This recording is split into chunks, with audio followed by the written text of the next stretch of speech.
നമ്മളങ്ങനെ രാവിലെ എണീച്ചപ്പോൾ കാണുന്ന കാഴ്ചയുണ്ട്. അടിപൊളിയല്ലേ, ഫുള്ള് കോടയും കാര്യങ്ങളൊക്കെയാണ്. കഴിഞ്ഞ ദിവസം നമ്മൾ താമസത് ഈ ഒരു വീട്ടിലാണ് ട്ടോ. അങ്ങനെ അവർ രാവിലെ എണീച്ച് ചായയും കാര്യങ്ങളും കുടിച്ചിട്ട് അത് കഴിഞ്ഞ് നമ്മൾ ഫുഡ് കാര്യങ്ങൾ കഴിച്ച് ആ ഒരു സമയത്ത് അവർ കൃഷിയിടത്തേക്ക് പോകണേട്ടോ. അങ്ങനെ അവർ യാത്രയൊക്കെ പറഞ്ഞ് അവർ പോയി.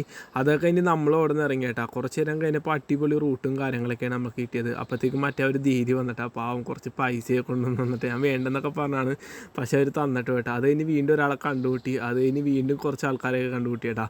അങ്ങനെ നമ്മൾ പോകണമെങ്കിൽ ആ ദീദിയുടെ ഓഫീസിലേക്ക് കയറി അതൊക്കെ കഴിഞ്ഞ് വീണ്ടും കുറച്ച് ആൾക്കാരെ കണ്ടുകൂട്ടി ഫോട്ടോയും വീഡിയോ ഒക്കെ എടുത്ത് നമ്മൾ പയ്യെ അവിടുന്ന് റൈഡ് സ്റ്റാർട്ട് ചെയ്യുക കേട്ടോ. നമ്മൾ പോകണമെന്ന് പറഞ്ഞു കഴിഞ്ഞാൽ ഫാങ്ഫോയ് എന്ന് പറഞ്ഞ സ്ഥലമുണ്ട് കേട്ടോ. അങ്ങാടേക്ക് വേണ്ടിയാണ്. അപ്പോഴത്തേക്കും തുയ്പുയി എന്ന് പറഞ്ഞ സ്ഥലത്ത് ഈ കാണുന്നത് തുയ്പുയി റിവറാണ് കേട്ടോ. അവിടെ നിന്ന് ഒരു ബ്രിഡ്ജ് കാര്യങ്ങളൊക്കെ ഉണ്ട്. ഈ ഒരു ബ്രിഡ്ജ് ക്രോസ് ചെയ്ത് വേണം കേട്ടോ നമുക്ക് അങ്ങാട് പോകാൻ. ഈ കാണുന്നതാണ് കേട്ടോ തുയ്പുയി വില്ലേജ്. അതുപോലെ തന്നെ ഇവിടെ ജങ്കാർ ബോട്ട് സർവീസ് കാര്യങ്ങളൊക്കെ ഉണ്ട് കേട്ടോ. അങ്ങനെ അവിടെ നിന്ന് പോകണമെങ്കിൽ അത്യാവശ്യം ലാൻഡ് സ്ലൈഡ് കാര്യങ്ങളൊക്കെ ഉണ്ടായിട്ടുണ്ട് കേട്ടോ പോണ റൂട്ടിൽ. അങ്ങനെ അത് കഴിഞ്ഞ് കുറച്ച് നേരം നല്ല മഴയും കാര്യങ്ങളൊക്കെ ഉണ്ടാകുന്നു. പോകണമെങ്കിൽ ഇതുപോലെ ചെറിയ വീടുകൾ കാര്യങ്ങളൊക്കെ ഉണ്ടാകുന്ന കേട്ടോ. അങ്ങനെ ഏകദേശം ഇരുട്ടി ഒരു സൈഡിൽ വണ്ടിയൊക്കെ ഇടിച്ചെടുപ്പുണ്ട് കേട്ടോ.